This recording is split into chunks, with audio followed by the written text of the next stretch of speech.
Outcomes. Championships. Realities. In the world of sports, there's always what happened, and then there's always what could have happened.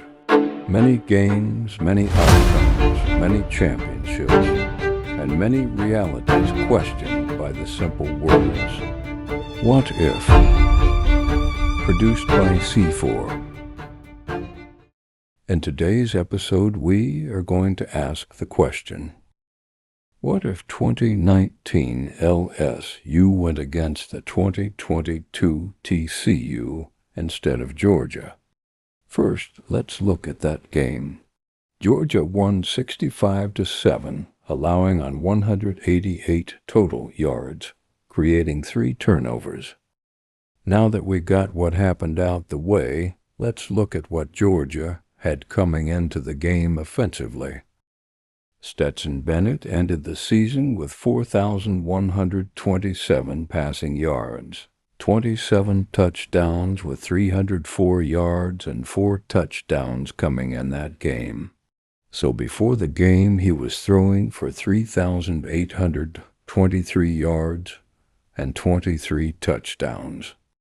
Brock Bowers ended the season with 942 yards and 7 touchdowns with 152 yards and 1 in that game. So before the game, he had 790 yards and 6 touchdowns.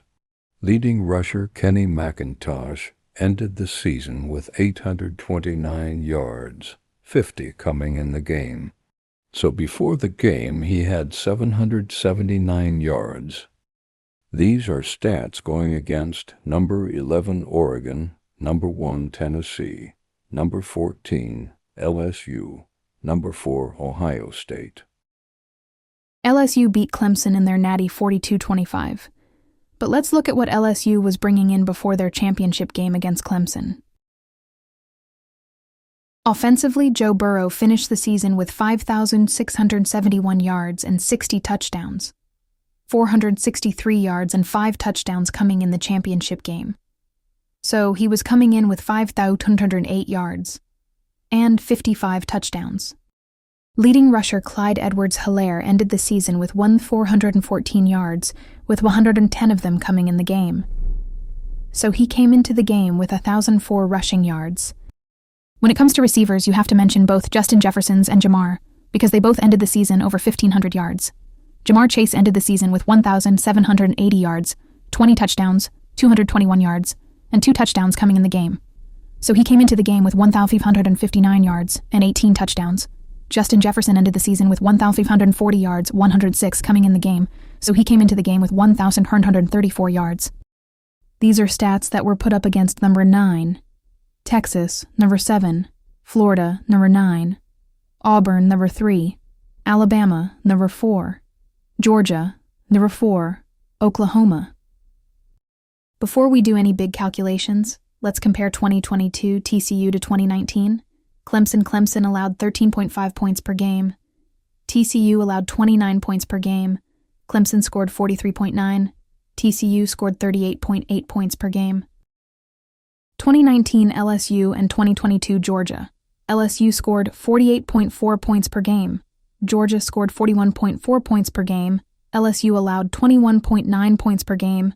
Georgia allowed 14.3 points per game. Now let's get to the real calculations. Clemson had better defense, only allowing 13.5 points per game. And we tripled that, so let's say we tripled TCU as well. So 29 times 3 is 87. Stetson had 38-23 with 23 touchdowns. Burrow had 52-8 with 55. Burrow tar 372 yards a game, 3.9 touchdowns per game.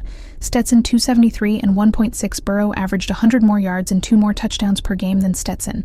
So let's add 2 more touchdowns to the score coming from Joe Burrow. 87 plus 114 is 101.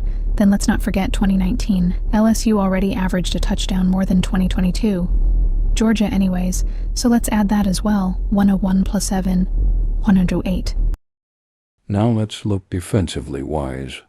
LSU allowed a touchdown more than Georgia defensively, so let's say we give TCU another touchdown. But LSU statistically created more turnovers a game in 2019 than 2022. Georgia with 1.5 to 1.3.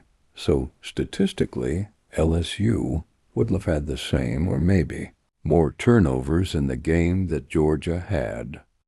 And you have to take into account who LSU played versus who Georgia played. More ranked teams, top 10 ranked teams to be exact, so to play that schedule and only let up one more touchdown is actually insane. So there is an actual strong possibility we keep them at 7 or even 0.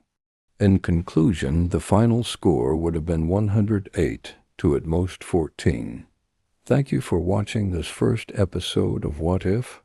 And remember, no question is too far-fetched to be brought into reality.